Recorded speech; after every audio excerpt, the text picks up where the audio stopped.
আসলে ৮২ বা ৮৩% তরুণ রাজনীতিতে আগ্রহী না, এটা আসলে কতটা সঠিক হতে পারে? তো আমার মানে যে চিন্তার সাথে এটার একটা মিল আমি খুঁজে পাই যে তরুণরা কিন্তু ক্লাসে ফিরে গেছে, যার যার প্রতিষ্ঠানে চলে গেছে, এবং চলে গেছে খুব আশাবাদী মন নিয়ে না, বরং আশাহতভাবে তারা ব্যাক করেছে। এখন ওই জুলাই অভ্যুত্থানের নেতারা যারা এখন মাঠে আছেন, নেতৃত্ব দিচ্ছেন, তারা ইন্ডিভিজুয়ালি যাক বিভিন্ন প্রাইভেট প্রতিষ্ঠানে, বিশ্ববিদ্যালয়গুলোতে ভালো কিন্তু অভ্যর্থনা পাবেন না।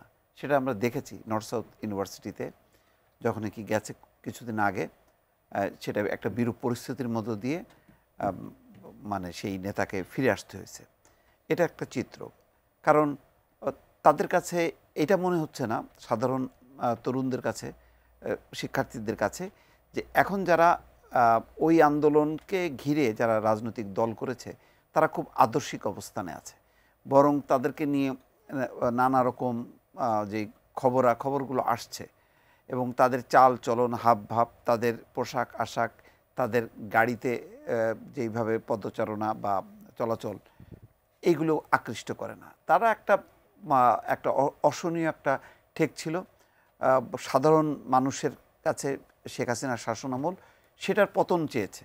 কিন্তু তার পরিবর্তে তারা একটা রাজনৈতিক দল চায়নি। তারা চেয়েছে যে এই পতনের মধ্য দিয়ে বাংলাদেশে একটা সুষ্ঠু অবাধ নিরপেক্ষ নির্বাচন হবে, তারপর নির্বাচিতরা যাতে আর ওই ভোটারবিহীন মানে নির্বাচন না করে বা পেছনের দিকে না ফেলে। দেখেন এখন অনেকগুলো দাবি তো আমরা শুনছি, সেই দাবিগুলি কি শেখ হাসিনার 15 বছরে আমরা শুনেছি? শুনিনি। তখন কিন্তু সবাই মিলে, এখন যেই 30টা রাজনৈতিক দল ঐকমত্য কমিশনে যারা অংশ নিয়েছে, সেই রাজনৈতিক দলগুলোর কাছ থেকে আমরা কি শুনেছি? তাদের হয়তো অনেক কর্মসূচি ছিল, কিন্তু একটাই জিনিস শুনেছি, এমনকি বিএনপির 31 দফাও কিন্তু মানুষ জানে না। জানে একটাই, যে একটা দল নিরপেক্ষ নির্বাচন হইতে হবে, তত্ত্বাবধায়ক সরকারই সম্ভব, এবং তার অধীনে অবাধ নিরপেক্ষ সুষ্ঠু নির্বাচন, যাতে অন্য দল যাতে ক্ষমতায় আসতে পারে, ক্ষমতার যাতে পরিবর্তন হয়। পরিবর্তন হইতে গেলে একটা দলীয় সরকারের পরিবর্তে একটা তত্ত্বাবধায়ক সরকার দরকার। এটাই ছিল মানুষের কিন্তু গত 15 বছরের চাওয়া। এখন ওইটা এখন অনেক পিছনে চলে গেছে। এখন কার্যত দেখা যাচ্ছে পিছনে যাওয়াতে মানুষ মনে করতেছে যে ভাই নির্বাচন তো হবে না, তাহলে কি হবে?